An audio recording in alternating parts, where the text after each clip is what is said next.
Hello everyone, and welcome to my Nature Diaries.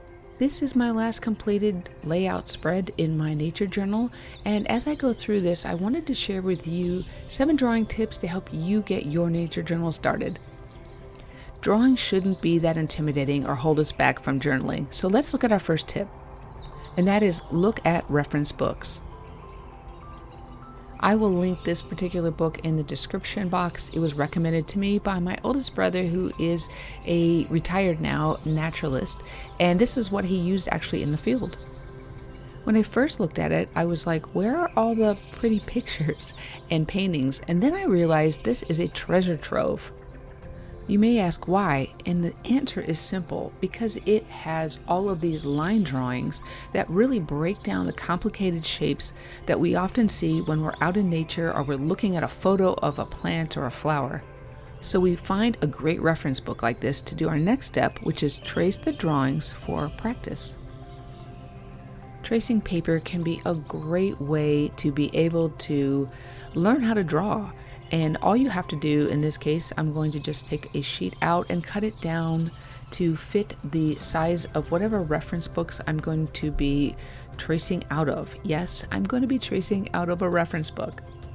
Everyone, this is okay. It's actually a great way to practice and to get over the intimidation factor of drawing.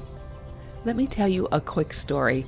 When I was in elementary school, I remember one day our teacher gave us magazine clippings, tracing paper, a folder, and some writing paper. And our project was to trace different images that we wanted to and then write something about them.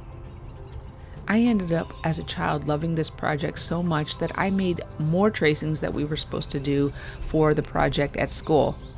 The simple reason is that I realized that I could draw. Even though I wasn't really drawing my own art, I thought, wow, if I can trace this, somehow in my little brain, I thought, if I can trace this, I can draw it. And I think that that's the same thing that can be birthed in you as well. Tracing somebody else's artwork forces us to draw the way that the artist draws. And that can help us in the way where we are having to see things differently and draw in the way that they're seeing these plants or flowers. After you have practiced drawing this way by tracing other art, you can be inspired to use tracing paper later on to draw in a sketchbook and then use the paper to copy your own drawings and use graphite on the back and transfer them into your own nature journal. This is yet another way to beat back that intimidation factor of drawing. And the next tip, copy art and draw big. This step is vital, I believe, to the practice of nature journaling because we are going to be looking again at art. I'm picking a simple illustration here. I'm going to now just go ahead and draw it in a sketchbook. For this drawing, I'm using the largest sketchbook that I own because drawing big can help us not feel so overwhelmed when we have to draw in those little details later on. It also helps us to keep our strokes light and loose. If you notice, I am making several marks. I'm not just doing a solid straight line. I'm moving my pencil back and forth, and I'm holding it fairly loose as well. Even though I do nature journal in smaller journals, the practice of drawing this way is a great exercise to help us get ready to draw when we're out in the field or drawing outdoors. It gives us much more room to be able to spread out our drawing and even to make errors if we need to. Copying artwork this way has also helped me learn other person's techniques, as in how to draw or represent like a myriad of little flower florets or petals or something that's going on with the flower. Those details can sometimes discourage us and overwhelm us and make us want to quit. However, the way I see them drawing these things makes me feel like, oh, I can draw that too, because they're not getting overly fussy with these details. They're just trying to represent what they see in the field so they can identify it later. We don't have to be botanical illustrators in order to nature journal. Our goal is really to just enjoy being outdoors, draw what we see, and learn to improve our drawing at the same time. My goal in drawing somebody else's work in this way is to help me learn how to draw fast. When I'm outside nature journaling, I really want to be able to look at something and get something down in 1 or 2 minutes. One of the things that I want to learn by copying like this is how to draw faster. By looking at what they are drawing, it's going to help me also simplify what I see in the field. After I have done many of these sketches, I'm going to be able to dissect the plant that I see in front of me and simplify it. Making practice sketches like this is also a great way to spend time indoors when we're forced to be inside because of extreme cold or, in some cases, extreme heat. There may be nothing to nature journal, or maybe you feel like you're trapped inside. This is a great time to go to the library, find some great reference books, or just drag one out that you might already own and try to sketch something like 1 drawing a day. Copying other people's art is a practice that has been going on for centuries, and it works for good reason. It opens us up to new possibilities, new ideas, new color schemes, color ways. It really helps to inspire us to draw or paint or get outside of the box. And don't think that copying is going to make you not have your own original style. You still will have that. Copying just helps us learn techniques and different ways to draw and, of course, see things as well. I think you're going to enjoy this tip. Let me know if you do. Pick a simple real-life subject. Now we have made it out of the studio with our practice, and we're looking for plants to be able to journal. One recommendation I have is to pick something that looks simple. It has clean lines, it's not too fussy, and not too intimidating. Picking a simple subject, getting reference photos, we're going to be able to simplify the whole drawing, the whole shape. This will also give us confidence when we tackle the drawing itself. The whole point of nature journaling is to get you outside or have you looking at nature so you can start drawing, so you can start making beautiful art. So if you pick something that feels very complicated, it might frustrate you too much or overwhelm you, and then you're not going to want to draw at all. I have actually passed up a few flowers because I looked at them and thought, I could draw these, but I don't feel like tackling this really intricate flower today. I still captured those complicated flowers or plants with video and photos because it's something that I can take back to my studio and just kind of work on it when I feel up to it. My next tip, showcase single elements for easier drawing. I think this also could be an interesting style of layout that you can put in your nature journal when we break down the elements, and in this case I'm using 3 squares. I'm going to be drawing them off.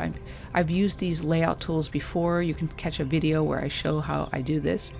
But I'm going to be breaking down the flower into a flower, leaf, and then I'm going to do a bud in the 3rd square. For this layout, I'm going to be leaving these as squares, but showcasing the individual elements of the plant and flower is a way to limit yourself with what you have to draw. Sometimes we see the whole plant or flower and it's just brain-boggling how it looks, and we're trying to figure out how am I going to draw that. Another quick tip is to take video of whatever it is you want to draw so you're able to take screenshots to get whatever angles that you need for your reference photos. This leaf here is just a screenshot, and so the quality is not very good, but that's okay because I cropped it just down to the leaf shape. By looking at the shape of the leaf, I don't have to focus on anything else that's going on in the photo. I can just get that basic shape down on paper. Another tip is to step up your illustrations with details. You could, of course, skip this step if you feel a little intimidated by this yet. However, if you want to add details to your basic line drawings, these really do help you feel like, wow, I'm making art. So after you complete your basic sketch, you're going to go back and start adding in the little details and fine lines that help to create depth and interest and texture in your drawing.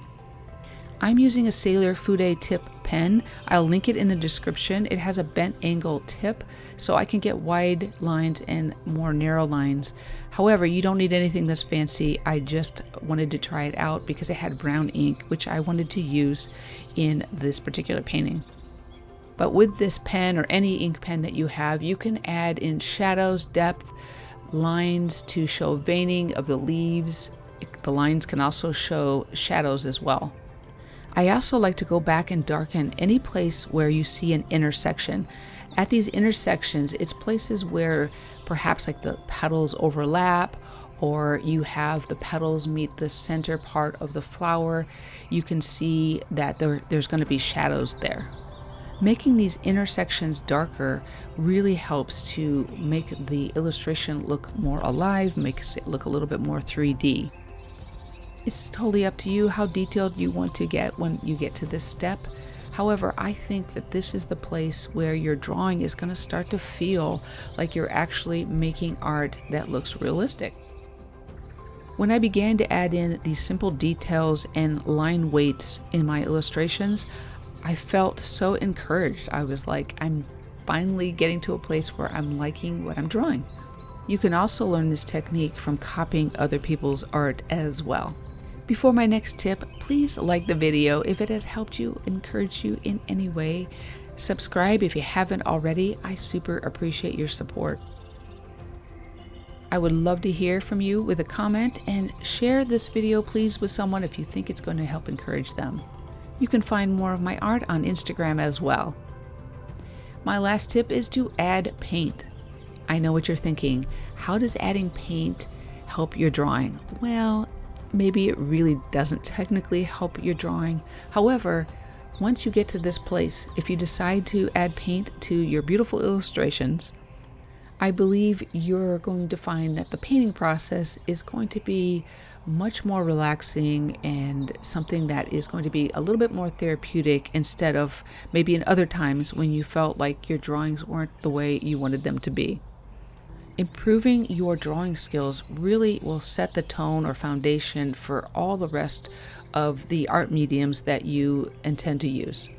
Whether it's watercolor, colored pencils, pastels, you name it, drawing and learning how to draw well is going to help you have confidence to add color. It's going to help you with painting techniques because you're going to have the structure in order to be able to paint. It really just took me a few minutes to make all of these little paintings, and I had so much fun. I was able to relax and enjoy figuring out the colors behind each of the illustrations. My bonus tip for you, since you watched all the way to the end, is to start your nature journal ASAP, as soon as possible. It's a great way to improve your drawing skills and art in general. Thank you so much again, everyone, for all your support, and for those who hit the super thanks button on my last video. You're amazing and creative. Till next time. Bye.